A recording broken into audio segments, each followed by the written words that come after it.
Okay, so let's start the third session. So here we have one example for, let's see, one example for the shear stress. Okay, so here let's solving the problem. Let's read through the problem first. So we have these rectangular blocks of materials. We have shear modulus as 90 KSI, and then this two is bonded with horizontal plate, and the lower plate is fixed while the upper plate is subject to horizontal force P. Knowing that the upper plate thickness, the upper plate is moved by 0.04 inches. Under the action of the force, determine the average shear strength of the materials.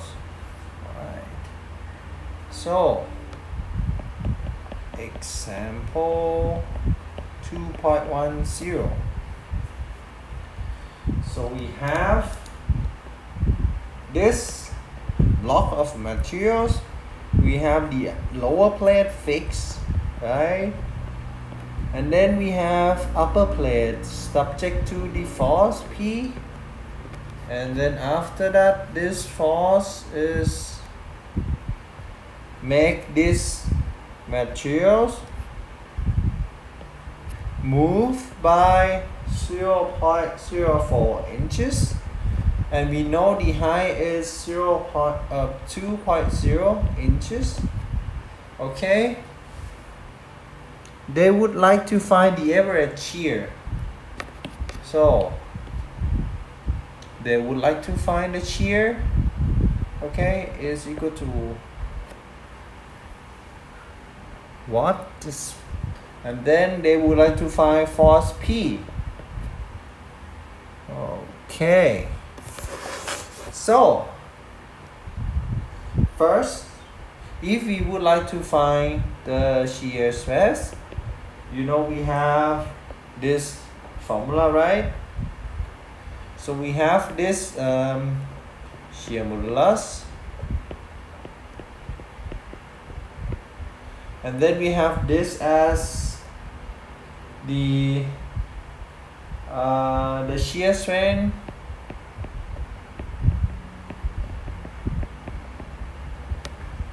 Okay, and this shear strength is just an angle here. Okay, the shear strength, the unit is not degree. No, its unit is rad, which is radian. Okay, so please also adapt your calculators to be radian when you calculating this shear strain. And this shear strain, okay, we know we have to find this angle, so equal to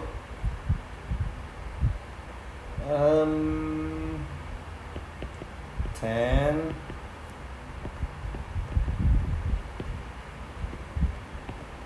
which is resulting in 0.020 radian. How to write it?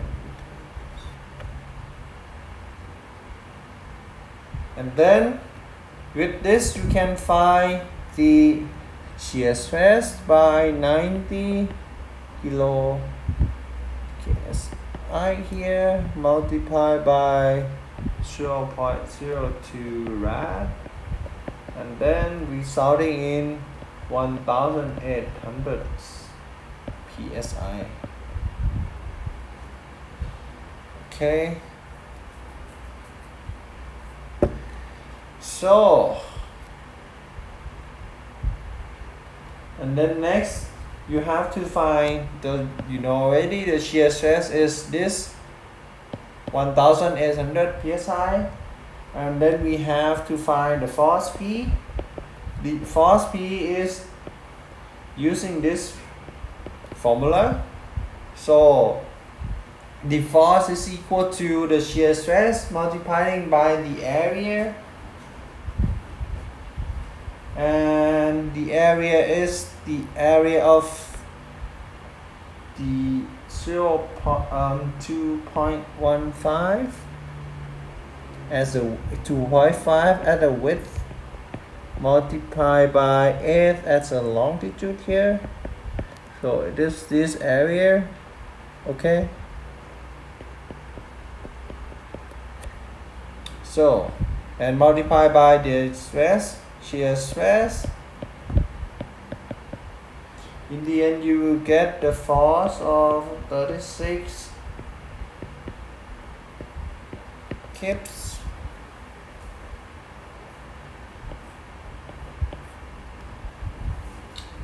Right. So here is the force and the shear stress you will get when you deform it by 0.04 inches. Okay, so next, getting back to the lecture. Oh, how can I redo this? So, okay, it's not n, this is actually the Poisson ratio. You remember the Poisson ratio from previous sessions?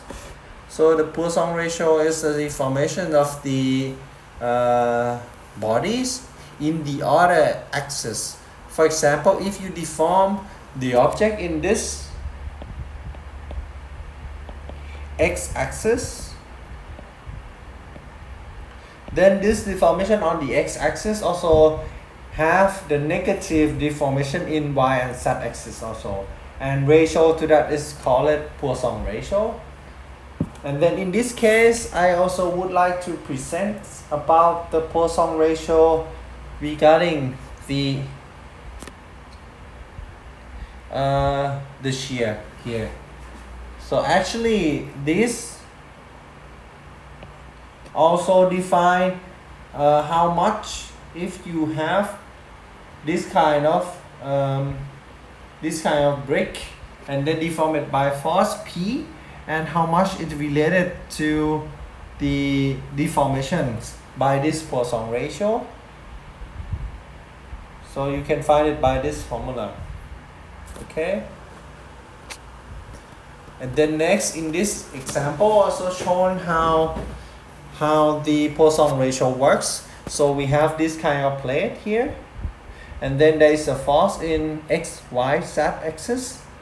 No, it's not in y-axis, but only x and z-axis.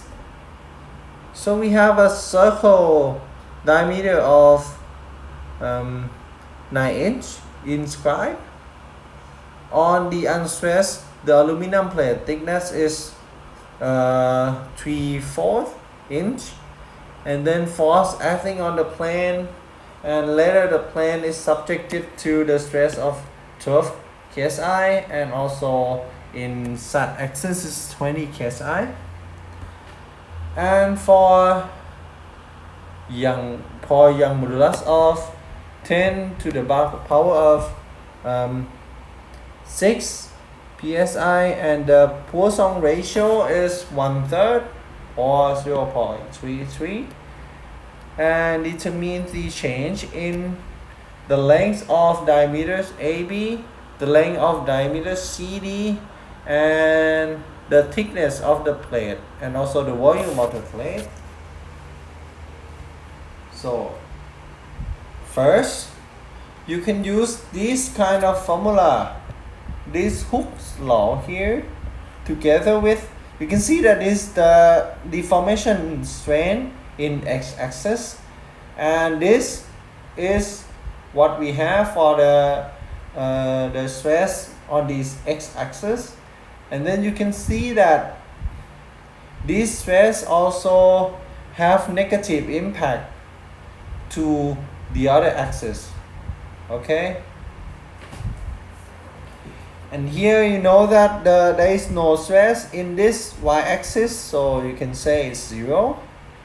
And then here you know there is a z-axis stress, which also reduce the strain in this x-axis. And then this one is 20 KSI. And you can see in the end the strain in x-axis is plus by 0.5 10 to the power of minus 3, means the elongations in x-axis is increased by 0.5%. Okay, and for example for y-axis here, even though we don't have the stress in the y-axis, so the stress in y-axis is 0, but we still have negative impact from two of the axes. So that's why here the stress on the strain or the deformation on the y-axis is reduced, okay, by 1 times 10 to the power of minus 3. And in the end we have also the deformation in z-axis here in positive also. And next we also find the deformations, not the strain but deformation in each axis. And then to find the change in the volumes, we can simply use this formula. We have to find the total strain change, so we multiply those three change in the strain, and then we use this change multiplied by the original shape of this volumes, and then in the end you will get the volume change by 0.187 inch square inch cubic. Okay, and next, so now let's talk about the interesting things. We have the composite materials. What is composite materials? Normally, for example, you will see normally is the material, for example, this one, plastic. So means the whole materials here is the plastic without any other compositions. But there is kind of materials, for example,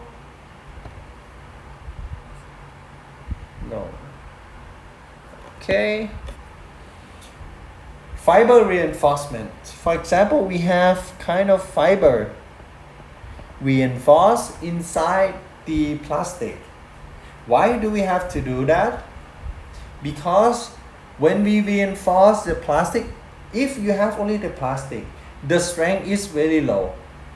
But if you reinforce the material with the fiber, you know that the strength will increase a lot. I will take you an example. You know the concrete, right? Normally every structures for the concrete, you have the steel reinforcement bar.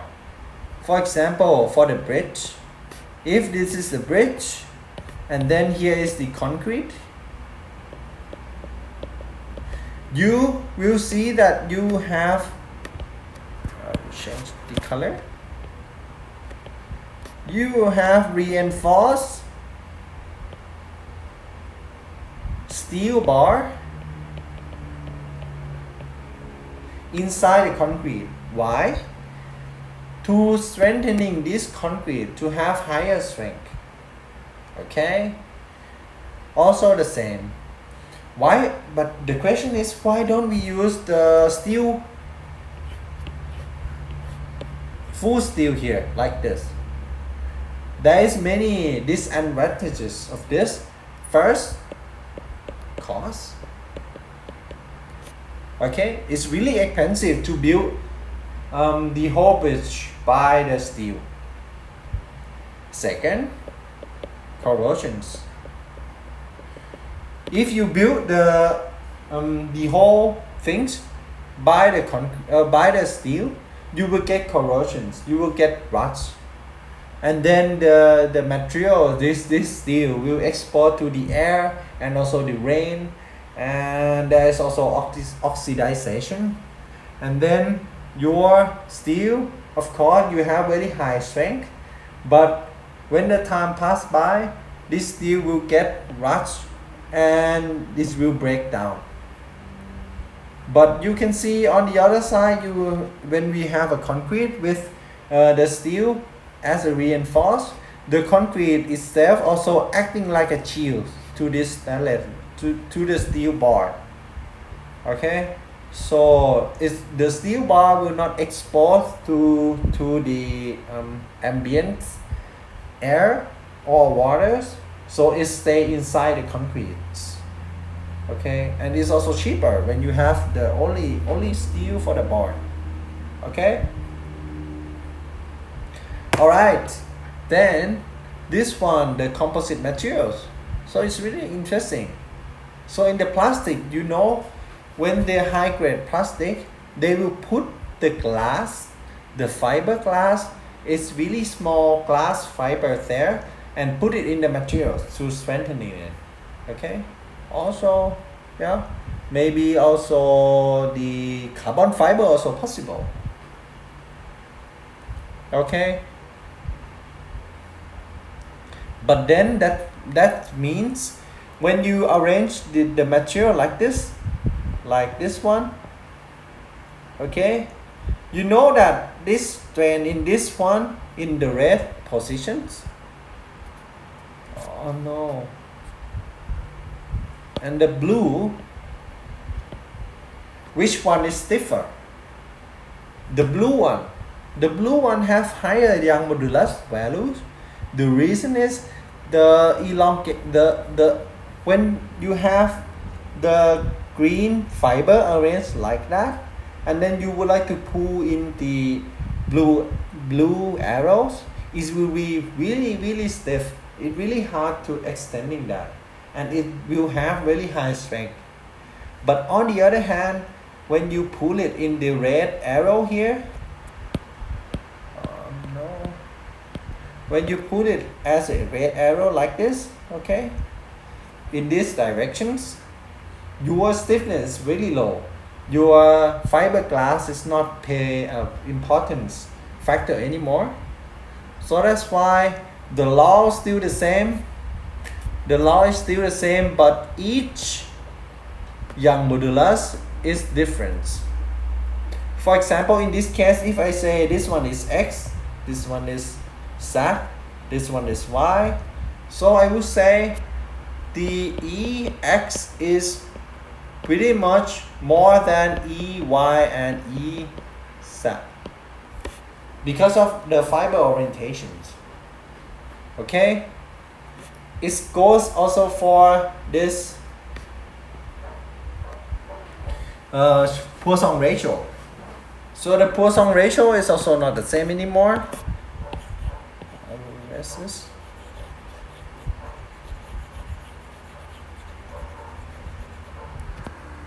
The Poisson ratio is not equal anymore,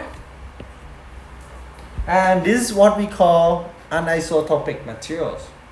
The material that has different Young modulus and Poisson ratio in each axis, we call it anisotropics, right? But the materials that has EX equal to EY and equal to EZ, call it isotropics materials. Okay, remember this also. What is isotropic material? What is anisotropic material? So next, this one is about the principle of Saint Venant, and this is just saying that if you have really small pinch here of force, very small pinch, you get higher stress in the middle. Okay,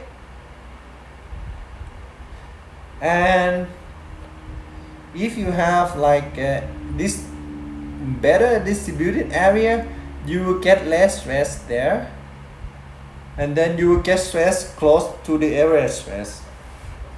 Okay, so here the average stress of those three pictures is all the same, but you can see that when you get a pinch, you have really high max stress, yeah, and then here is really low stress over here on the side, and it's trying to bend it like this.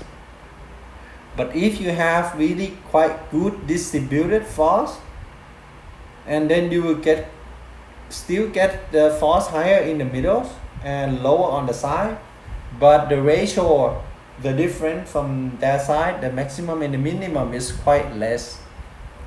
This is called Sand-Vanen's principle. Yeah. Okay.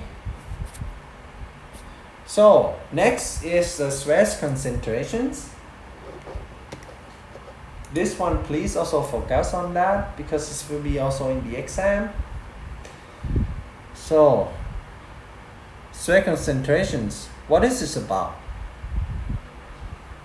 For example, if we have this kind of materials, when we have a hole in the middle like this, okay, and then you pull it with the force P, and then this force P, so you cannot use the stress like S, the stress equal to P over A anymore.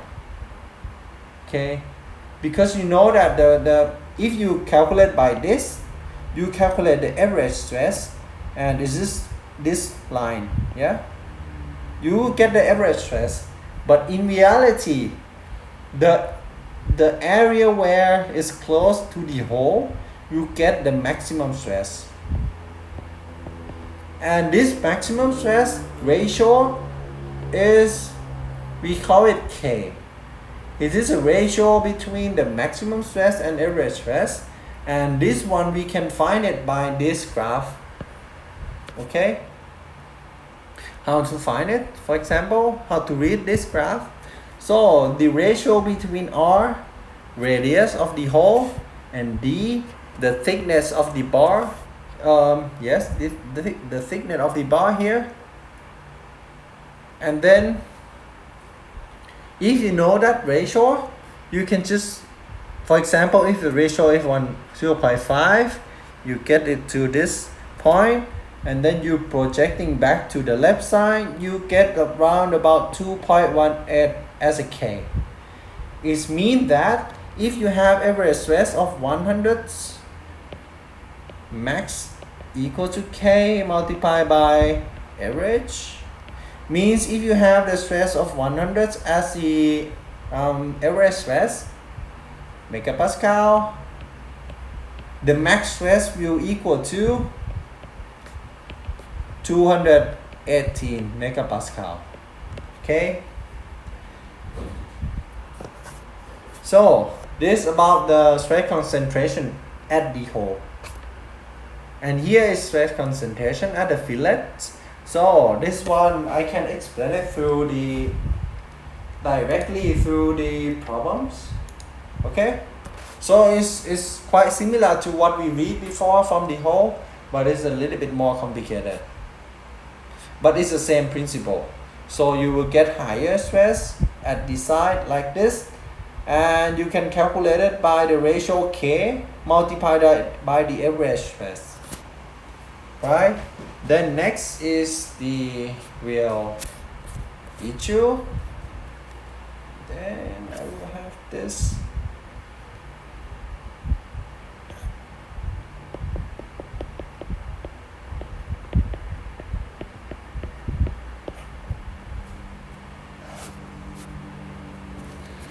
Let's read it through. We have this fillet, and then we have to determine the largest axial P that can be safely supported by the flat steel bar consisting of the portion of both 10 millimeters and 40 millimeters thickness. No. This is thickness, and D is equal to 40 millimeters, and this one is big D is equal to 60 millimeters wide. And then the radius here is equal to 8 millimeters as the problem descriptions, and assuming that allowable stress is 165 megapascal. Alright. Then, first, what we have to find, let's get back to the previous one. See. This one, what we have to look for? We have to look for the R over D and big D over small d here. So, first, we have to calculate D over D. And we got 60 over 40, and then in the end we got 1.5, and then we have R over D, which is 8 over 40 equal to 0.2. And then we get back to this graph, and then we zoom it in. We got the D over D is 1.5, which is this graph, okay, this line. And then we have R ratio as 0.2. We start from here, we going up to this line, and then we projecting back to the left. We end up with about 1.82. Means of this, from the graph, we have K equal to 1.82. And then we know from the formula that the average values, or the average value of the stress equal to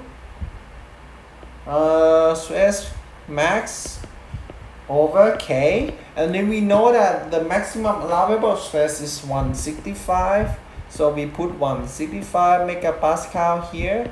And then we have 1.82 here. And then we got 90.7 megapascal as an allowable stress there, as an average stress that is allowed. And then with this average stress, you know that we have this kind of bar pulled by force P.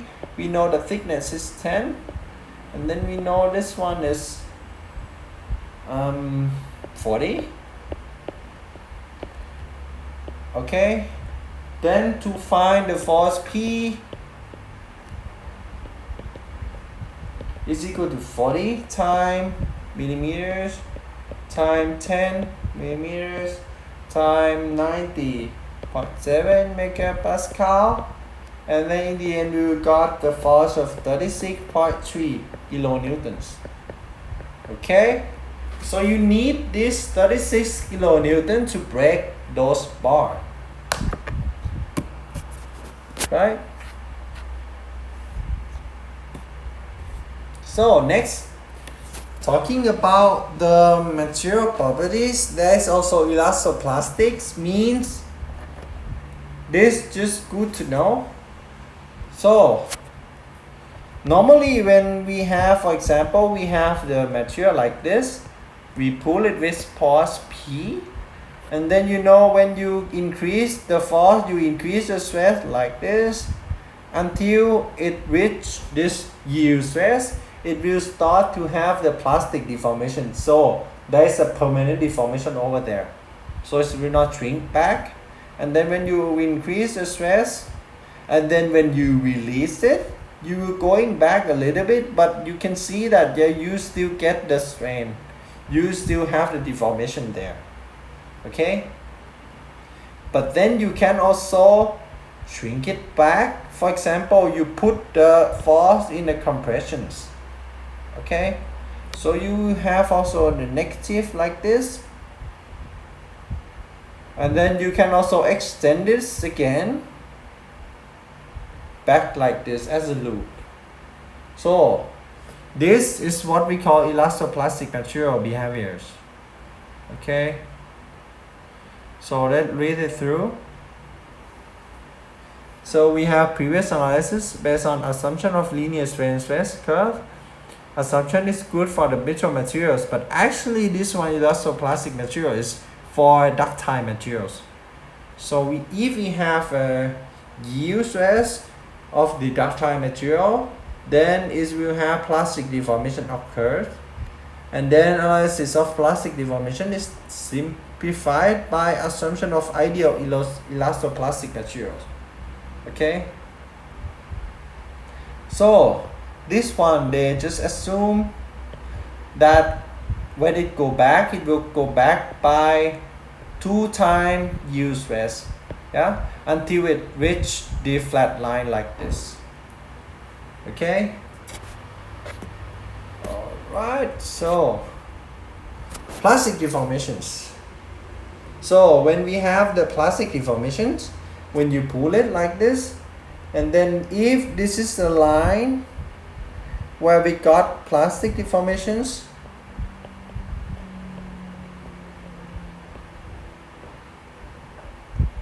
you can see that the stress will max at this point when you pull it until you get the stress reaching this plastic deformation here.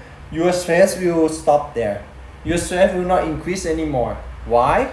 Because you remember you have this kind of flat stress strain curve, so you will not increase the stress anymore. Okay, so that's why you can see that when you pull it on and on, here in this area we will have the plastic deformation first, okay, and then this area in the end will get equally stressed, but then the plastic deformation in this edge will be more than this one. So 1 and 2, so plastic deformation of number 1 is more than number 2 area. Okay,